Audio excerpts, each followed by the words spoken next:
Welcome back to our channel. In today's video, we'll dive into the intricacies of the EU Anti-Money Laundering Directive 2, also known as AMLD 2. This is a crucial topic that affects financial institutions and businesses across Europe, ensuring that money laundering and terrorist financing activities are actively prevented. If you're a business owner, compliance officer, or just curious about EU regulations, this video is for you.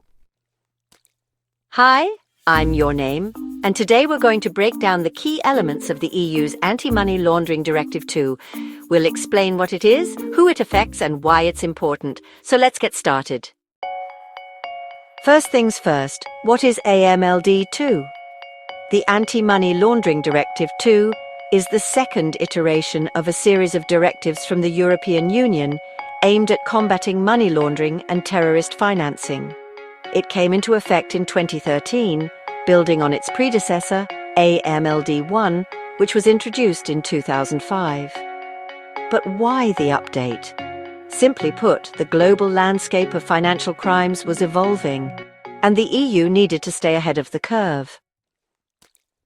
AMLD 2 introduced several key updates, including stricter rules on customer due diligence, the extension of anti-money laundering rules to a broader range of businesses, and the creation of a public register for beneficial ownership information.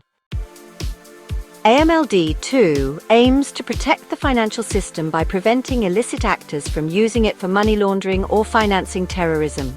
Let's break down some of the key features. First, let's talk about customer due diligence, or CDD. Under AMLD 2, financial institutions and other entities covered by the directive are required to implement enhanced due diligence measures for customers, especially those posing a higher risk for money laundering or terrorism financing. This includes verifying the identity of customers, understanding the nature of their business, and ensuring their funds come from legitimate sources. One of the biggest changes brought by AMLD 2 is its broader scope. It expands the scope of the directive to include more sectors, beyond just banks and financial institutions. Now, AMLD 2 applies to a wide range of businesses, such as casinos, real estate agents, lawyers and notaries, accountants and dealers in goods, such as luxury items like precious metals or high-end cars. And this was an important move, because it closed several loopholes where money laundering could happen outside traditional banking systems. Now, businesses that handle significant amounts of money or high-value goods must comply with these rigorous standards. Now, let's talk about beneficial ownership. One of the most significant features introduced by AMLD 2 is the requirement for businesses to disclose the ultimate beneficial owners, those who own or control a company, whether directly or indirectly. This is essential because it ensures that authorities know exactly who is behind a company. AMLD 2 requires companies to maintain a register of their beneficial owners and to make this information accessible to relevant authorities and, in some cases, to the public. This level of transparency aims to deter anonymous ownership structures that might be used to hide illicit activity. AMLD 2 also emphasizes the importance of national authorities and their cooperation across borders. Each EU member state must have a National Financial Intelligence Unit, or FIU, that's responsible for receiving, analyzing, and sharing information related to suspicious transactions. The directive strengthens collaboration between countries to ensure that any suspicious activity is flagged and acted upon in real time. This transnational cooperation is crucial because financial crimes don't recognize borders. AMLD 2 aims to create a unified front to tackle money laundering on a global scale. While AMLD 2 is a significant step forward, it hasn't been without its criticisms.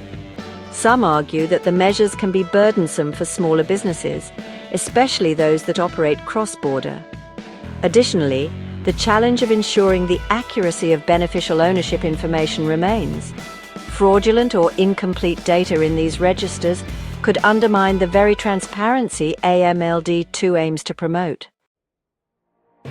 There are also concerns about privacy, as publicly accessible registers of beneficial owners could be seen as infringing on individual privacy rights. Balancing transparency with privacy is a delicate issue, and lawmakers continue to address these concerns. Despite these challenges, AMLD 2 plays a critical role in safeguarding Europe's financial system. By imposing stringent regulations on businesses and encouraging transparency, the EU is better positioned to prevent the flow of illicit money through its economy. Money laundering can lead to corruption, human trafficking, and other crimes that undermine the integrity of economies. By tackling these issues head-on, the EU is working to create a safer, more transparent financial system for everyone. So, to wrap it up, the EU Anti-Money Laundering Directive 2 has significantly enhanced the fight against financial crime. With stricter regulations, increased transparency, and international cooperation, it's a vital part of Europe's effort to ensure a clean, lawful financial environment. If you found this video helpful, don't forget to like, subscribe, and hit the bell icon so you won't miss out on future videos about finance, compliance, and EU regulations. If you have any questions about AMLD 2, drop them in the comments below and we'll be happy to answer. Thanks for watching, and see you next time.